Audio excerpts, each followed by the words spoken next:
नमस्कार। आकाशवाणी से समाचार संध्या के साथ मैं निखिल कुमार।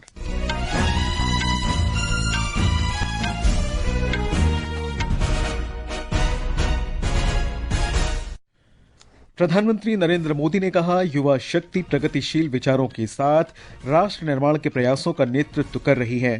श्री मोदी ने नई दिल्ली में विकसित भारत यंग लीडर्स डायलॉग के समापन सत्र को संबोधित किया।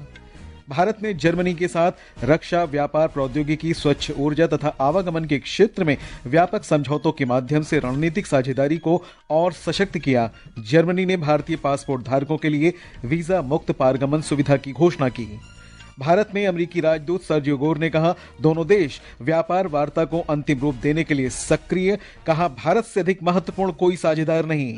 बांग्लादेश के दिग्गज गायक और अवामी लीग के नेता प्रलय चाकी का हिरासत में निधन, परिवार ने लापरवाही का आरोप लगाया। केंद्र सरकार ने राष्ट्रीय खेल संचालन नियम 2026 अधिसूचित किए, निष्पक्षता और समावेशिता के लिए नए मानक निर्धारित किए। और नवी मुंबई में विमेंस प्रीमियर लीग क्रिकेट में रॉयल चैलेंजर्स बेंगलुरु तथा यूपी वॉरियर्स के बीच मुकाबला जारी। अब समाचार विस्तार से। प्रधानमंत्री नरेंद्र मोदी ने राष्ट्रीय युवा दिवस के अवसर पर आयोजित नई दिल्ली में विकसित भारत यंग लीडर्स डायलॉग के समापन सत्र में कहा कि स्वामी विवेकानंद का जीवन हम सभी के लिए मार्गदर्शक है। उन्होंने कहा कि युवा पीढ़ी में उन्हें ज्यादा विश्वास रहा है और उनके सामर्थ्य से उन्हें सामर्थ्य मिलता है। आज स्वामी विवेकानंद जी की जन्म जयंती है। स्वामी विवेकानंद जी के विचार आज भी हर युवा के लिए प्रेरणा है। हमारे जीवन का लक्ष्य क्या है, कैसे हम नेशन फर्स्ट की भावना के साथ अपना जीवन जिए। हमारे हर प्रयास में समाज का, देश का हित हो, इस दिशा में स्वामी विवेकानंद जी का जीवन हम सभी के लिए बहुत बड़ा मार्गदर्शक है, प्रेरक है।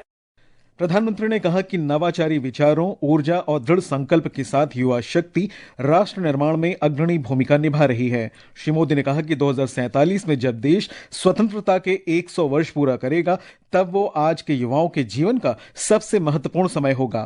साल 2047 में जब हमारी आजादी के 100 साल होंगे, वहाँ तक की यात्रा भारत के लिए भी अहम है और यही वो समय है जो आपके जीवन में भी सबसे महत्वपूर्ण है। आपका सामर्थ्य भारत का सामर्थ्य बनेगा।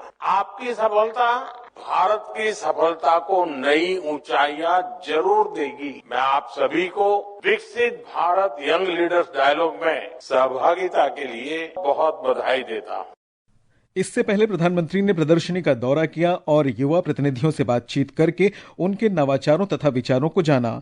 9 से 12 जनवरी तक आयोजित विकसित भारत यंग लीडर्स डायलॉग में देश भर से विभिन्न स्तरों पर 50 लाख से अधिक युवाओं ने भाग लिया है। प्रधानमंत्री नरेंद्र मोदी और जर्मन चांसलर फ्रेडरिक मर्ज के बीच गुजरात के गांधीनगर में उच्चस्तरीय प्रतिनिधिमंडल वार्ता के बाद भारत तथा जर्मनी ने अपनी रणनीतिक साझेदारी को और मजबूत किया है। द्विपक्षीय रणनीतिक साझेदारी की 25वीं वर्षगांठ के उपलक्ष्य में आयोजित इस यात्रा के परिणाम स्वरूप रक्षा, प्रौद्योगिकी और स्वच्छ ऊर्जा के क्षेत्रों में 19 समझौता ज्ञापनों तथा 8 महत्वपूर्ण घोषणाओं का आदान प्रदान किया गया। आर्थिक मोर्चे पर दोनों नेताओं ने व्यापार और निवेश को बढ़ावा देने के लिए सीईओ फोरम की स्थापना का स्वागत किया। वे पर्यावरण स्थिरता के लिए जर्मनी ने हरित और सतत विकास साझेदारी के तहत 1.24 बिलियन यूरो की नई फंडिंग प्रतिबद्धता की भी घोषणा की, जो पीएम ई बस सेवा और ग्रीन हाइड्रोजन जैसी परियोजनाओं का समर्थन करेगी। दोनों नेताओं ने हरित प्रौद्योगिकी, नवाचार और जलवायु कार्रवाई में सहयोग बढ़ाने के लिए Bharat Germany centre of excellence स्थापित करने के निर्णय की भी घोषणा की। उन्होंने भारत के राष्ट्रीय हरित हाइड्रोजन मिशन के तहत सबसे बड़े ऑफटेक समझौते पर हस्ताक्षर किए जाने का भी स्वागत किया। इस समझौते के तहत एम ग्रीन से यूनिपर ग्लोबल कमोडिटीज को ग्रीन अमोनिया की आपूर्ति की जाएगी। सांस्कृतिक मोर्चे पर जर्मन समुद्री संग्रहालय के सहयोग से अहमदाबाद के पास आए लोथल में राष्ट्रीय समुद्री विरासत परिषद के विकास के लिए भी समझौते पर हस्ताक्षर किया गया। अपर्णा खून, आकाशवाणी समाचार, गांधीनगर। भारतीय विदेश सचिव विक्रम मिसरी ने संवाददाता सम्मेलन को संबोधित करते हुए कहा कि जर्मन चांसलर की भारत यात्रा के दौरान दोनों देशों के बीच रक्षा, व्यापार, कौशल, हरित ऊर्जा तथा जन संबंधों जैसे क्षेत्रों में सहयोग बढ़ाने पर महत्वपूर्ण बातचीत हुई।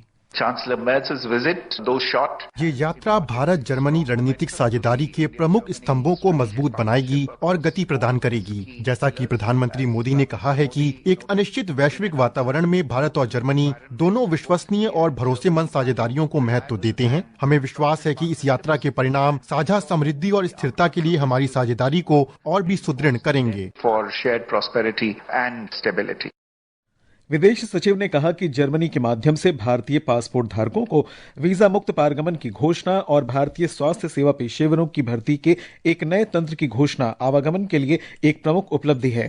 On the visa transit related issue, हम ये मानते हैं कि सैद्धांतिक रूप से लिए गए निर्णय एक बार लागू हो जाने पर हमारे लोगों की यात्रा काफी हद तक सरल और सुगम हो जाएगी। इससे लोगों के बीच आपसी संपर्क को और अधिक बढ़ावा मिलेगा and promote people to people contact.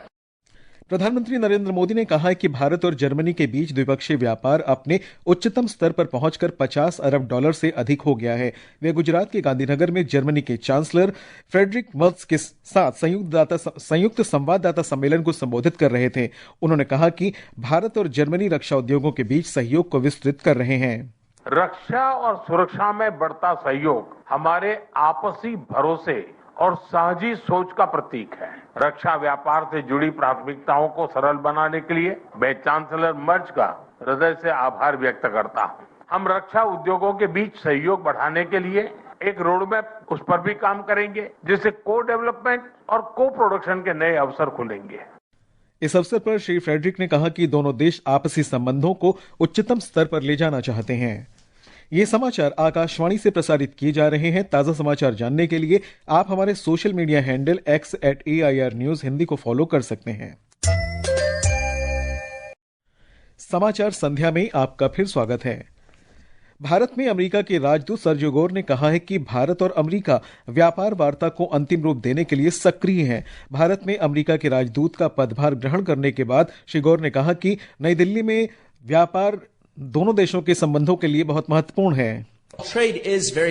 व्यापार हमारे संबंध के लिए महत्वपूर्ण है। हम सुरक्षा, आतंकवाद रोधी सहयोग, ऊर्जा, प्रौद्योगिकी, शिक्षा और स्वास्थ्य जैसे अन्य महत्वपूर्ण क्षेत्रों में भी मिलकर काम करते रहेंगे। Technology, education and health.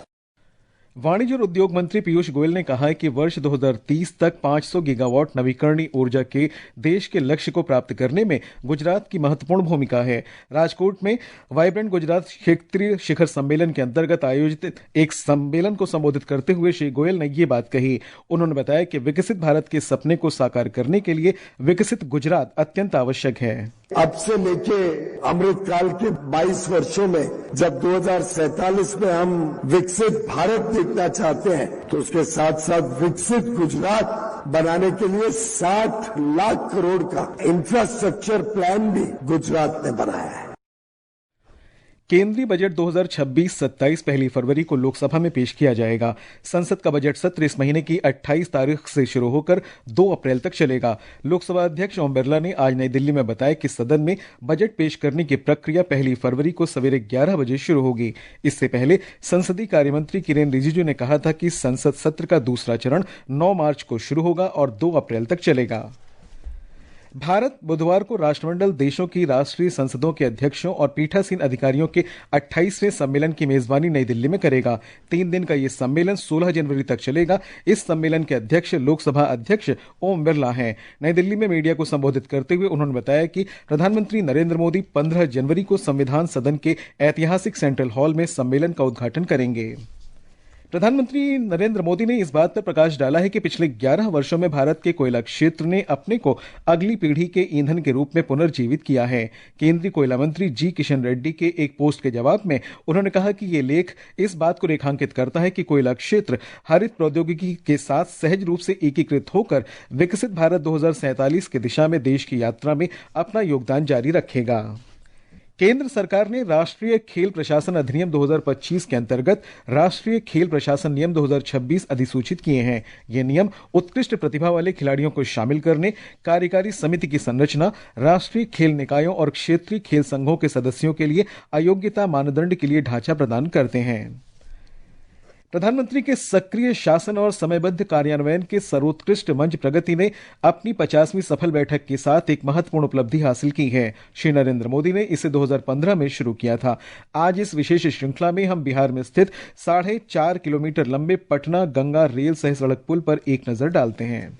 Bihar के उत्तर दक्षिण कनेक्टिविटी की लंबे समय से चली आ रही समस्या को दूर करने के लिए Patna Ganga rail cum road bridge की कल्पना की गई थी, जिसे आमतौर पर जेपी सेतु कहा जाता है। यह पुल गंगा नदी पर बनाया गया है और इसमें एक ही ढांचे पर रेल और सड़क दोनों की सुविधा दी गई है। इस परियोजना को नवंबर 2001 में मंजूरी मिली थी और इसकी अनुमानित लागत 3,774 करोड़ रुपए थी। परियोजना के निर्माण के दौरान भूमि से जुड़े विवाद, अतिक्रमण, पुनर्वास और मुआवजे जैसी कई समस्या सामने आई। प्रधानमंत्री नरेंद्र मोदी ने इस परियोजना की समीक्षा 25 मार्च 2015 को प्रगति की बैठक में की। बैठक में प्रधानमंत्री ने रेलवे को जमीन सौंपने और मुआवजा जल्द से जल्द देने के निर्देश दिए। नियमित निगरानी और समस्याओं के समय पर समाधान के कारण इस परियोजना के निर्माण कार्य में तेजी आई और इसे 4 मार्च 2022 को पूरा कर लिया गया। दीपेंद्र कुमार, आकाशवाणी समाचार, दिल्ली। कृषि और किसान कल्याण मंत्रालय के अनुसार 9 जनवरी तक रबी फसलों की बुआई 644 लाख हेक्टेयर से अधिक क्षेत्र में हो चुकी है। पिछले वर्ष की तुलना में कुल क्षेत्रफल में 17 लाख हेक्टेयर से अधिक की वृद्धि ये दर्शाती है कि रबी फसलों की अच्छी पैदावार हुई है। देश में खुदरा मुद्रास्फीति दर पिछले वर्ष दिसंबर में वार्षिक आधार पर बढ़कर 1.33% पर पहुंच गई है, जो इससे पिछले माह नवंबर में 0.71% थी। मुद्रास्फीति लगातार चौथे महीने भारतीय रिजर्व बैंक के दायरे में न्यूनतम सीमा से नीचे रही। सरकार ने सोशल मीडिया पर प्रसारित हो रहे उस संदेश का खंडन किया है जिसमें दावा किया गया था कि सरकार छात्र लैपटॉप योजना 2026 के अंतर्गत मुफ्त लैपटॉप दे रही है। संदेश में सरकार लाभार्थियों से उनकी व्यक्तिगत जानकारी साझा करने को कह रही है। पत्र सूचना कार्यालय पीआईबी की फैक्ट चेक इकाई ने बताया कि दावा फर्जी है और एक घोटाले का हिस्सा है। ये समाचार हमारी वेबसाइट www.newsonair.gov.in और हमारे news on AIR mobile app पर भी उपलब्ध हैं। ये आकाशवाणी है। बांग्लादेश के अनुभवी गायक और अवामी लीग के नेता प्रलय चाकी का हिरासत में निधन हो गया। उनके परिजनों ने हिरासत में उन्हें चिकित्सा देखभाल से वंचित किए जाने का आरोप लगाया है। 1980 के दशक के लोकप्रिय गायक प्रलय चाकी अपने भाई मोलय चाकी के साथ बांग्लादेश टेलीविजन पर नियमित रूप से प्रस्तुति देते थे। वे पाबना जिला अवामी लीग के सांस्कृतिक मामलों के सचिव भी रहे। पाकिस्तान के अंतर्राष्ट्रीय स्तर पर नामित आतंकवादी संगठनों के साथ संबंध कई दस्तावेजों और सार्वजनिक स्रोतों से उजागर होते हैं। ये साक्ष्य सिद्ध करते हैं कि पाकिस्तान आतंकवादियों को राजनीतिक संरक्षण और भौतिक सहायता देकर हिंसा को बढ़ावा देता है।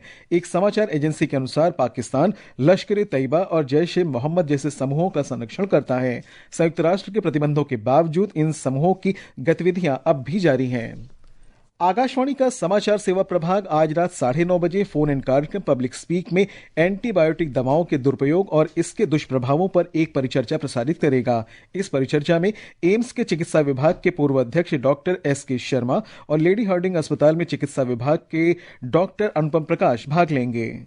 कार्यक्रम के दौरान श्रोता विशेषज्ञों से एंटीबायोटिक दवाओं के दुरुपयोग और इसके दुष्प्रभावों से संबंधित प्रश्न पूछ सकते हैं। राष्ट्रपति द्रौपदी मुर्मू ने लोहड़ी, मकर संक्रांति, पोंगल और माघ बिहू की पूर्व संध्या पर देशवासियों को हार्दिक शुभकामनाएं दी हैं।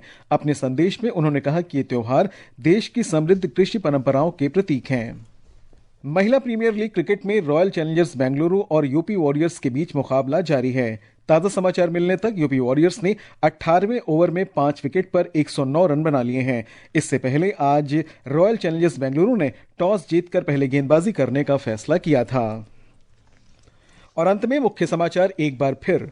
प्रधानमंत्री नरेंद्र मोदी ने कहा, युवा शक्ति प्रगतिशील विचारों के साथ राष्ट्र निर्माण के प्रयासों का नेतृत्व कर रही है। श्री मोदी ने नई दिल्ली में विकसित भारत यंग लीडर्स डायलॉग के समापन सत्र को संबोधित किया। भारत ने जर्मनी के साथ रक्षा, व्यापार, प्रौद्योगिकी, स्वच्छ ऊर्जा तथा आवागमन के क्षेत्र में व्यापक समझौतों के माध्यम से रणनीतिक साझेदारी को और सशक्त किया। जर्मनी ने भारतीय पासपोर्ट धारकों के लिए वीजा मुक्त पारगमन सुविधा की घोषणा की। भारत में अमेरिकी राजदूत सर्जियो गोर ने कहा, दोनों देश व्यापार वार्ता को अंतिम रूप देने के लिए सक्रिय। कहा, भारत से अधिक महत्वपूर्ण कोई साझेदार नहीं। बांग्लादेश के दिग्गज गायक और अवामी लीग के नेता प्रलय चाकी का हिरासत में निधन, परिवार ने लापरवाही का आरोप लगाया। केंद्र सरकार ने राष्ट्रीय खेल संचालन नियम 2026 अधिसूचित किए और नवी मुंबई में विमेंस प्रीमियर लीग क्रिकेट में रॉयल चैलेंजर्स बेंगलुरु तथा यूपी वॉरियर्स के बीच मुकाबला जारी। इसके साथ ही समाचार संध्या का ये अंक समाप्त हुआ। नमस्कार।